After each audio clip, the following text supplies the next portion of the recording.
आकाशवाणी गोरखपुर से भोजपुरी समाचार।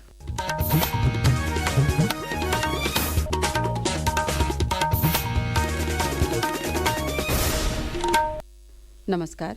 समाचार बुलेटिन के साथ हम सुषमा श्रीवास्तव। मुख्यमंत्री योगी आदित्यनाथ आज गोरखपुर के पहला मिनी स्पोर्ट्स कॉम्प्लेक्स का लोकार्पण कैलें। इस मौका पर आयोजित कार्यक्रम के संबोधित करत उहाँ के कहले कि प्रधानमंत्री नरेंद्र मोदी के अगुवाई में पिछला 10 बरिस में देश में एगो नया खेल संस्कृति विकसित भइल हउवे। प्रदेश सरकारों खिलाड़ियन और खेल गतिविधियन के लगातार प्रोत्साहित कर रही हउवे। ग्रामीण लीग की प्रतियोगिताएं जो ग्रामीण क्षेत्र में ग्राम सभा से लेकर के विधानसभा स्तर पर फिर जनपद स्तर पर तक की प्रतियोगिताओं को प्रोत्साहित करने के लिए हर उम्र हर लिंग से जुड़े हुए लोगों के लिए उपलब्ध करवाने की एक व्यवस्था दे रही है। युवक मंगल दल और महिला मंगल दल के माध्यम से गांव-गांव में खेलकूद की गतिविधियों को आगे बढ़ाने के लिए भी सरकार प्रयास कर रही है।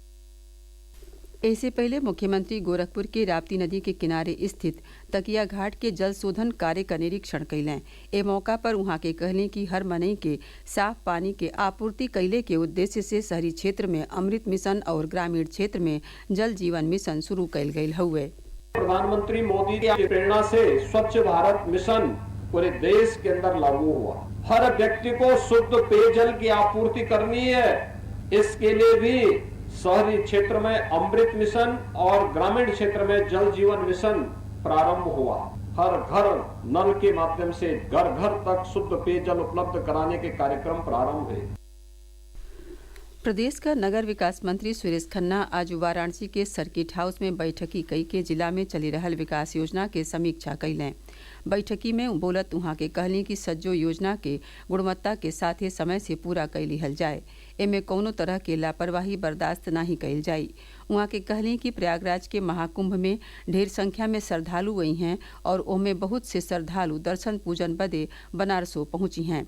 एकरे नाते बनारस में पर्यटकन के सुविधा के देखत उचित इंतजाम कैले का जरूरत बाटे। पुलिस विभाग के अधिकारियन से उहाँ के कहले कि उ श्रद्धालुअन और पर्यटकन के साथे मित्रता के व्यवहार करत उन्हन लोगिन के हर समस्या का जुड़ते समाधान कैले के कोशिश करें। बैठकी में प्रदेश सरकार के आयुष मंत्री दयाशंकर मिश्र दयालु मौजूद रहलें। किसानन के खेती से जुड़ल कई तरह के योजना के फायदा दियावे बदे सरकार फार्मर आईडी बनौले पर जोर दे रहल हउवे। नया साल में कृषि योजना के फायदा लेवे बदे फार्मर आईडी जरूरी होई। फार्मर आईडी का सबसे बढ़न लाभ ई होई कि एकरे बन गईले के बाद किसानन के बेर बेर केवाईसी करौले के जरूरत नहीं पड़ी।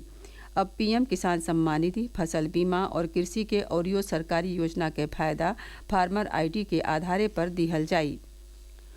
अयोध्या में भगवान रामलला के प्राण प्रतिष्ठा के सालगिरह पर 11 से 13 जनवरी ले राम मंदिर में दर्शन बदे वीआईपी और वीवीआईपी पास नाही बने।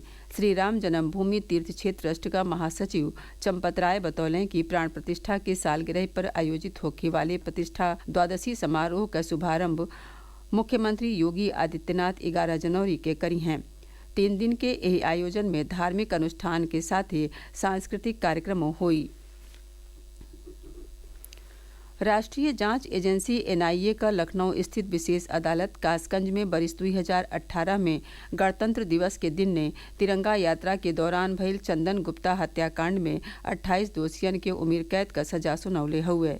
ए मामला में विशेष अदालत ए सज्जो 28 लोगिन के दोषी करार दिहले रहे। प्रदेश के करीब सज्जो जिलन में शीतलहरी शुरू हो गई बाटे। पहाड़न पर हो रहल बर्फबारी से सज्जो जिलन के अधिकतम और न्यूनतम तापमान में गिरावट दर्ज कैल गई हुए।